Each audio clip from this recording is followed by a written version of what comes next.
Search for Common Ground Indonesia mempersembahkan drama radio Pemimpin Super, Suara Perempuan. Ini zaman sudah berubah, perempuan bebas berekspresi, menggapai semua cita-cita, dan bahkan menjadi presiden. Kini zaman memang sudah berubah, biarkan perempuan berkreasi tentang keadaan di negeri ini, biarkan perempuan bersuara.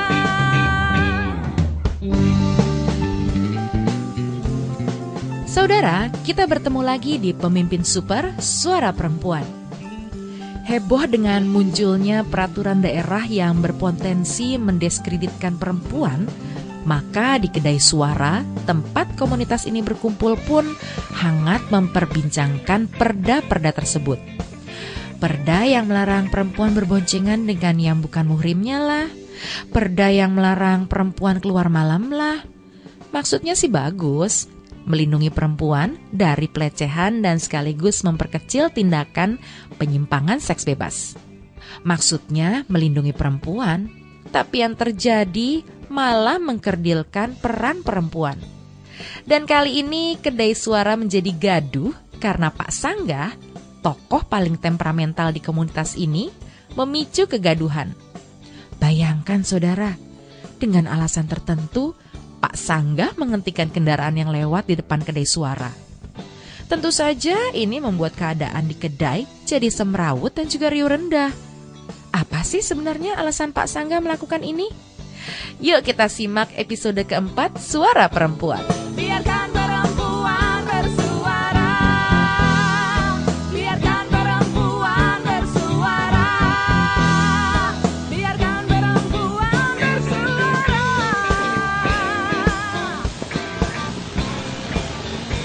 Ayo semua berhenti. Mesinnya dimatiin tuh. Ayo, mesin dimatikan. Apaan sih lu? Hah? Polisi bukan. Ayo, yang naik motor boncengan itu, turun. Ayo turun. Nah, bagi yang berboncengan tapi beda jenis kelamin, harap tunjukkan KTP-nya. Buku nikahnya kalau dibawa sekalian. Loh. Apa-apaan ini Pak Sanggah? Kok motor-motor pada diminta berhenti begini? Weh, ayo, jalan. Ayo, jalan lagi, jalan. Loh, ini gimana sih? Ini sedang saya periksa. Ayo, jalan-jalan semua, ayo. Maafkan teman saya ini ya. Maaf sudah bikin repot saudara-saudara. Ayo, silakan jalan, ayo. Yang boncengan itu pasti bukan muhrimnya kan? Berhenti dulu. Ada apa ini? Loh, Pak Bijak ini gimana sih? Saya ini kan membantu pemerintah daerah setempat untuk menegakkan perda syariat. Perda syariat? Loh kan, malah ketinggalan perkembangan kan? Di wilayah kita ini, barang siapa pasangan bukan suami istri naik motor berboncengan, itu melanggar hukum. Wah, sebentar Pak Sanggah, sebentar. Ayo kita bicara di dalam, jangan di pinggir jalan begini. Bisa memacetkan jalan, yuk. Saya tahu Pak Sanggah. Dari informasi yang dibawa Bu Suara kemarin lusa, ini betul bahwa memang berdasarkan dokumentasi Komnas Perempuan, sampai dengan akhir Mei 2011 ini setidaknya ada 200 kebijakan diskriminatif yang berlatar belakang moralitas dan agama. Tapi apa ya begini toh caranya Pak? Ayo kita bicara di dalam, yuk. Nah itu, mumpung Bu Suaraswati juga sudah datang. Ada apa sih? Kok ramai sekali nih? Kenapa? Begini loh Bu, boncengan motor antara laki-laki dan perempuan itu, kalau bukan muhrimnya kan melanggar perda. Nah saya kan cuma membantu pemerintah daerah sini saja. Ayo, dijelaskan di dalam, jangan di sini. Nanti malah jadi tontonan. Ayo, di dalam. Ayo, kita diskusi di dalam yuk. Ayo, bapak-bapak, ayo semuanya masuk ke dalam yuk. Ini zaman sudah berubah, dulu perempuan terkekang, tidak boleh ikut bekerja, ikuti segala aturan. Ada apa? Kok ramai sekali di jalan depan tadi? Ya ramai dong, Bu. Orang setiap ada motor lewat disuruh berhenti oleh Pak Sangga. Hah? Loh, Pak Sangga ini kan bukan polisi lalu lintas, bukan polisi pamong praja juga. Kok bisa-bisanya memberhentikan orang-orang? Ya memang bukan, Bu. Tapi setiap ada pelanggaran hukum, saya ini sungguh merasa terpanggil. Terpanggil saya, Bu. Sudah menjadi bawaan saya, Bu, untuk menegakkan kebenaran dan keadilan. Aduh, mungkin saking inginnya bikin tegak, malah yang tegak pada roboh ya Pak Sangga ya. Oh, kok pada ketawa? Saya ini kan berniat baik, kok malah diketawain? Itulah memang yang saya kagumi, Bu, dari Pak Sangga ini. Selalu berniat baik katanya. Nah, kalau begitu tepuk tangan dong buat saya. Gitu dong. Tapi inilah yang juga selalu saya herani dari niat baik Pak Sangga ini. Loh, apa itu, Pak? Kok niat baiknya itu selalu berakhir dengan tidak baik gitu loh. Heran saya. Oke. Tapi yang melarang boncengan motor bukan suami istri tadi itu benar-benar Perda ya? Bukan karangan Pak Sangga sendiri kan? Bu Suara, lusa kemarin obrolan kita kan juga soal peraturan-peraturan daerah kan? Malah saya masih ingat loh, Bu. Ibu bicara soal peraturan yang berjumlah 200-an jumlah kebijakannya sampai bulan Mei 2011 dengan latar belakang moralitas dan agama. Masih ingat kan, Bu? Oh iya. Jadi ini yang menyebabkan Pak Sangga melakukan penyetopan kendaraan yang boncengan di depan kedai kita. Kok bisa ya? Bu Suaraswati ini gimana sih? Ini kan perdanya. Ini kumpulan aneka perda yang telah saya kumpulkan, Bu. Luar biasa ini. Kalau aturan-aturan ini dijalankan, moral masyarakat kita benar-benar akan tegak, Bu. Sebentar. Pak Bijak, tolong ayo dibantu baca perda-perda ini ya. Begini aja, Bu. Begini, Bu. Kebetulan saya sudah membaca hampir seluruh perda ini selama beberapa hari. Dan saya lingkari pasal-pasal yang luar biasa, yang butuh dukungan kita semua. Wow, luar biasa Pak Sangga ini. Lah iyalah, demi penegakan hukum gitu loh. Hukum kan banyak dipermainkan di negeri ini. Bener ya, termasuk yang bukan polisi tapi bertindak mirip polisi. Meminta motor-motor yang lewat di depan tadi berhenti. Loh, Pak Bijak jangan salah, Pak Bijak. Itu justru cara saya dalam ikut menegakkan hukum. Berarti ada toh cara menegakkan hukum dengan merobohkan hukum. Begitu? Ya tapi... Sudah. Tadi pasal-pasalnya tadi mana yang telah dilingkari? Mana? Ini loh saudara-saudara ini. Ini buktinya. Ini sungguh peraturan yang penuh anjuran moral. Lah ini ada perda yang mengharuskan adanya tes keperawanan sebelum menikah. Bagus loh. Beneran tuh. Lah ini coba aja Ibu baca sendiri. Luar biasa perda ini Pak Bijak. Luar biasa apanya, Bu? Ini kan baru wacana. Nih saya baca. Komisi 4 DPRD Provinsi Jambi mewacanakan akan membuat peraturan daerah atau perda tentang tes keperawanan terhadap siswa masuk sekolah di tingkat SMP, SMA, dan perguruan tinggi negeri di Provinsi Jambi. Wacana tersebut guna mencegah perilaku seks bebas di kalangan pelajar yang akhir-akhir ini marak. Ya luar biasa toh. Loh. Berarti kan akan ada tes keperjakaan juga Pak. Oh tapi kan Apa? gubernurnya tidak menyetujui wacana itu. Jadi ya tidak jadi perda. Lah kan baik Bu. Perempuan menikah dalam keadaan masih perawan. Ini kan berarti menjunjung tinggi moral dan budi pekerti. Oh gitu. Gitu Pak Sangga. Ya sudah. Baik itu. Baik. Harus itu malah. Karenanya rencana perda ini disempurnakan sekalian juga tuh buat laki-laki. Loh. Laki juga harus menikah dalam keadaan perjaka. Loh, keren kan? Waduh, ya berat Bu kalau gitu mah. Nah itu dia. Pak Sangga terasa berat kan? Kenapa yo? Kenapa berat? Iya, anu kan. Kenapa? Tuh kan, gelagapan deh kalau urusannya sudah menyangkut diri sendiri.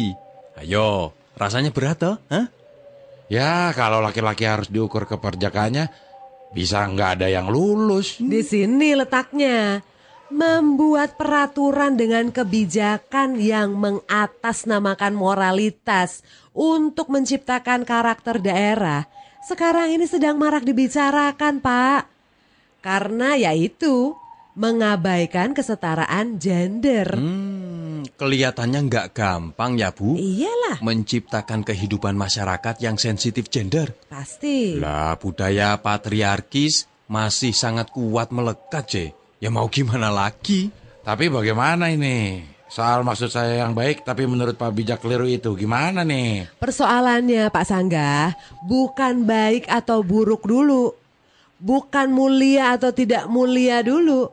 Tapi persoalannya, kenapa kok perempuan yang lebih dulu dijadikan korban? Hah? Korban? Ya sudah, diganti saja. Sasaran. Kenapa kok sasarannya perempuan? Ayo. Ya tapi kan tujuannya baik, Bu. Jangan lupa tujuannya dong. Lah, kalau alasannya kebaikan, tidak ada alasan untuk tidak diberlakukan pada laki-laki kan? Biar baiknya double. Yo, gimana Pak Sangga? Setuju tidak? Hah? Gimana? Gimana? Kok mulai bingung Ayo. saya nih ya, gimana ya? Kayak Bingung kan? Korban. Kalau sudah menyangkut kepentingan diri sendiri, nah bingung kan? Iya ya. Kok iya? Begitu menyangkut kepentingan orang lain, kok tidak bingung ya kita Pak Sangga? Pak Bijak ini sebenarnya ngebela siapa sih?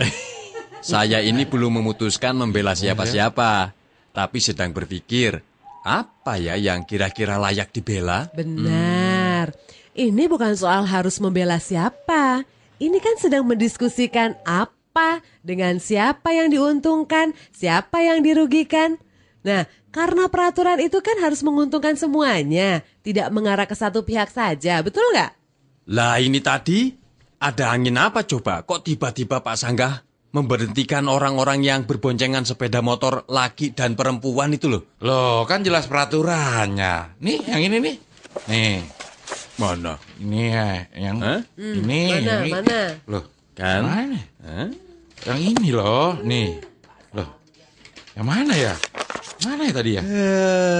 Yang ini bukan peraturan daerah Pak Sangga. Akhirnya. Sudah 2 kali salah loh Pak.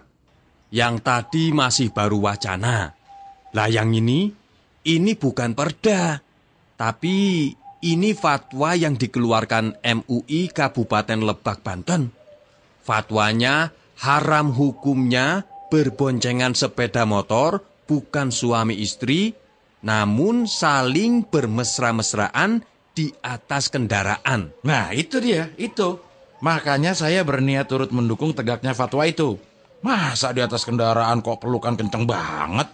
Oh, makanya tadi itu nyetopin semua yang boncengan pelukan kenceng gitu. Iya, iya. Tapi Pak Sangga, kalau terus semua orang boncengan diperiksa, itu malah menyalahi aturan loh. Lah iya, mosok mau menegakkan sesuatu yang baik, caranya dengan melanggar peraturan, mengganggu kenyamanan orang berkendara, ya nggak boleh itu. Terus itu loh Bu. Ada contoh terjadi di Tangerang, Banten. Perda nomor 8 tahun 2005 tentang pelarangan pelacuran membolehkan aparat pamong praja untuk menangkap seseorang atas dasar curiga berdasarkan pakaian dan waktu keluar malam. Iya, beritanya cukup heboh di media kan itu? Iya. Pak Sangga ingat tidak? Pak Sangga, ingat nggak? Ya, yang cerita tentang seorang pramusaji yang kemudian dipaksa untuk mengaku kalau dia pekerja seks kan. Terus dia nolak tapi dia kena denda. Terus dia coba banding ke pengadilan tapi malah nggak berhasil. Nah, itu kan karena penerapan peraturannya dijalankan dengan dasar curiga. Ya, tapi terus gimana gitu loh, Bu? Akal saya itu belum bisa nerima. Orang niatnya baik kok nggak boleh, bingung saya. Lah, Pak Bijak, tolong Pak dijelaskan Pak. Loh kok saya? Lah, kan Pak Bijak pasti lebih bijak. Atau barangkali Pak Bijak ini yang bijak cuma namanya aja, hah? Orang aturan yang mengajak kebaikan kok ditentang? Iya kalau niatnya baik. Kalau niatnya hanya biar terlihat baik, agar secara politik menguntungkan, yo, bisa saja kan begitu, ha? Memangnya ada ya Pak Bijak membuat peraturan perundangan kesetaraan gender agar secara politik menguntungkan? Jangan berprasangka buruk gitu loh Pak. Tuh, dengar. Jangan berprasangka buruk, dengar. Yang perlu kita sadari itu perlunya dukungan dari semua pihak, termasuk kita-kita di kedai ini. Iya ya Bu. Ini semua kan untuk mendukung kawan-kawan di Dewan, di DPR, dan para penggiat gerakan perempuan. Kalau para alim ulama dan tokoh masyarakat lain juga ikut mendukung, keren kan ya Pak ya? Betul, Iya. betul. Nah itu pertama. Kedua, oke, kita harus bersepakat. Bukan kebaikannya yang ditentang, tapi kenapa kok tiba-tiba ada yang hanya baik untuk laki-laki, tapi tidak baik untuk perempuan? Kenapa kok cuma perempuan yang harus menanggung beban? Nah itu baru kedua. Loh, masih ada yang ketiga? Oh iya dong, rentetannya kan jadi tidak sederhana Pak. Nah itu seperti yang Ibu bicarakan kemarin pada obrolan kita kan? Yang ada 200 kebijakan diskriminatif berlatar belakang moralitas dan agama itu loh Bu. Pak Bijak masih ingat ya Saya. rupanya. Pak Sangga tahu ndak? Komnas Perempuan mencatat di awal tahun 2009 jumlah perda diskriminatif terhadap perempuan itu mencapai 154 kebijakan. Hah? Masa iya sih? Alah makanya. Terus di akhir tahun 2010 ada penambahan 35 di tingkat daerah. Perda diskriminatif nambah lagi jadi 189. Yang aku dengar sih tahun 2011 ini sudah ada 203 perda diskriminatif lah. Nah, ini yang perlu diperhatikan. Perlu diperhatikan oleh semua itu tadi, bukan cuma kita-kita di sini. Ya terus gimana nih enaknya Bu? Prihatin kita Pak. Masih banyak yang harus dibenahi sebelum menciptakan peraturan daerah atau fatwa-fatwa. Coba Bu, dijelaskan lagi soal peraturan yang diskriminatif. Jadi kawan kita Pak Sangga ini agak ngerem gitu loh kalau mau apa-apa. Bener Pak Sangga. Komnas Perempuan mencatat 30 peraturan daerah atau peraturan desa dan kebijakan lainnya yang secara eksplisit mengontrol tubuh dan perilaku perempuan. Nah, dari 30 peraturan daerah yang masuk kategori diskriminatif, tajuk perda larangan pelacuran atau anti maksiat adalah yang paling populer. Oh, apa ya lantas Pak Sangga ya mau gagah-gagahan melarang maksiat karena adanya perda gitu. Wah, Nah kan? Iya ya, memang ya niat baik itu tidak selalu mudah dilaksanakan. Ya itu dia Pak. Banyak perda-perda jenis ini dibangun dengan perspektif yang tidak adil gender. Dengan rumusan yang bisa ditafsirkan lebih dari satu penafsiran. Bu Suara, selama ini kan Ibu selalu punya ide yang keren. Nah menurut Ibu nih, enaknya perda-perda ini diapakan ya Bu ya? Iya loh Bu. Siapa tahu kedai kita ini semakin terkenal gara-gara Bu Suara yang banyak memberi masukan kepada siapa saja yang datang ke sini Bu. Agar tidak saling surup gitu loh Bu. Apalagi itu saling surup? Ya maksudnya agar tidak tumpang tindih, salah kaprah, dan merugikan seperti cerita tadi itu. Pak Sangga ini bukan cuma kedai kita yang terus bersuara dan menyuarakan kepentingan perempuan Pak. Memang sih perlu adanya kerjasama dari Kementerian Pemberdayaan Perempuan dengan Kementerian Hukum dan HAM agar ada paduan bagaimana menyusun peraturan daerah yang tidak menimbulkan diskriminasi atau ketidakadilan terhadap perempuan yang bisa dipakai pemerintah daerah maupun DPRD. Nah, biar para pembuat peraturan di daerah tidak salah bikin peraturan, gitu ya Bu? Lah iya, Oh, iya, berita kemarin tuh yang dibawa tamu kita yang dari Jakarta itu Itu kan salah satu contoh yang akan sangat menguntungkan, Pak. Oh, ada ya, Bu? Yang mana ya, Bu ya? Oh, yang cantik pakai kebaya merah itu ya? Waduh, Pak Sangga ini masih saja. Betul, Pak Sangga, yang berbaju merah. Itu Ibu Suryani. Lah, beliau membawa kabar tentang rencana Ibu Menteri Pemberdayaan Perempuan dan Perlindungan Anak, Ibu Linda Amalia Sari Gumelar, tentang perlunya naskah parameter gender. Nah, kalau nanti sudah ada, kan bisa digunakan oleh para pembuat kebijakan peraturan daerah. Ini kan semua untuk kebijakan-kebijakan di pemerintah daerah. Jadi, karena peraturan daerah adalah otonomi daerah, maka pasti akan mengacu kepada naskah parameter gender ini. Sehingga bisa mengurangi terjadinya perda-perda yang bias gender, Pak. Wah, bagus sekali berarti ya. Ada parameter yang tidak akan membuat bias. Bias apa itu? Ribet. Bias gender. Iya. Baru disebut kok lupa gitu loh. Ingat nggak Pak Bijak? Berita tadi sore di TV itu loh. Banyaknya perda yang diskriminatif terhadap perempuan, salah satunya disebabkan oleh desentralisasi. Oh iya.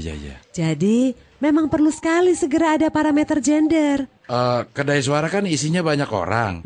Kalau berdoa semua, mungkin bisa membuat keinginan itu terwujud ya, Bu. Wah, bagus itu, Pak. Tapi jangan cuma berdoa saja, Pak. Iya, setidaknya kalau Pak Sangga tahu, apalagi berdoa, kan tidak akan mungkin melakukan penegakan perda seperti nyetopin motor kayak tadi kan? Wah, Ibu Suara ini saya jadi malu. Ya enggak apa-apa, Pak Sangga. Enggak perlu malu. Ya, namanya juga usaha. Kan seperti saya bilang tadi, niatnya baik. Nah, terus apa kira-kira yang akan kita lakukan ini? Yang akan kedai suara lakukan terhadap obrolan kita hari ini, Bu? Tentang peraturan daerah yang diskriminatif ini. Iya, Bu. Buat menebus kesalahan saya nyetop kendaraan tadi pagi, kita ini harus melakukan apa, Bu? Begini saja, Bu. Saya punya usul. Ibu sebaiknya minta wakil perempuan kita di Dewan mengumpulkan seluruh perda yang begini-begini ini, Bu. Boleh. Bagus juga itu. Saya punya catatannya kok di laci. Tunggu ya. Nah, ini nih. Ini dia nih. Ada 38 perda yang mengkriminalkan perempuan. Ada 21 perda yang mengontrol tubuh perempuan. Dan ada 4 kebijakan yang mengabaikan perlindungan bagi perempuan. Coba, apa saja, Bu? Itu catatan saya waktu nonton talk show di TV, Pak. Perda-perdanya sendiri sih tidak detail saya catat. Terus ini nih ada keterangannya nih ya. Secara spesifik juga ada perda tentang kebebasan beragama. Nah, ada 9 daerah yang memiliki kebijakan terkait kebebasan beragama ini. Wah, kalau proses pembuatan naskah atau pedoman parameter gender seperti yang tadi direncanakan Kementerian Pemberdayaan Perempuan sudah jadi, ini akan menjadi tolok ukur pembatalan perda-perda diskriminatif atau pencabutan perda-perda diskriminatif, Bu. Atau acuan dalam membuat peraturan daerahnya, Pak. Wah, kalau ini sukses bisa menjadi ukuran keberhasilan, Pak. Keberhasilan siapa, Bu? Ya, keberhasilan kita atau Pak Sangga. Mudah-mudahan obrolan kita hari ini bisa kita jadikan pegangan dalam menyikapi perda-perda yang diskriminatif. Apa ndak sebaiknya kapan-kapan Ibu beranjang sana, Bu? Bertandang ke Kementerian Pemberdayaan Perempuan dan Perlindungan Anak dan Kemenkumham. Ngobrol-ngobrol, Bu. Lah, mereka kan pasti lebih didengar oleh wakil kita di Dewan, toh, dibanding suara kita-kita yang di kedai-kedai gini, Bu. Kita semua harus sadar, bapak-bapak, ibu-ibu, bahwa tuntutan penerapan kesetaraan dan keadilan gender tak akan dapat berjalan optimal di negeri ini. Kita perlu didukung sebuah payung hukum berupa undang-undang. Setuju. Zaman sudah berubah, perempuan bebas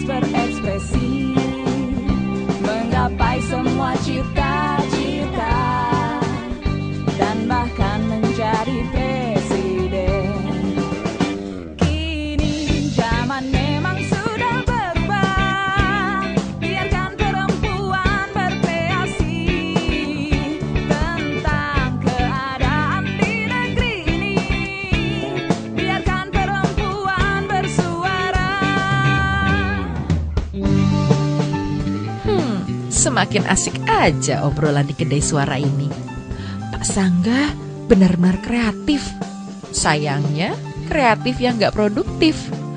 Lah masa memberhentikan setiap kendaraan hanya untuk mengecek apakah yang berboncengan sepeda motor itu muhrim atau tidak?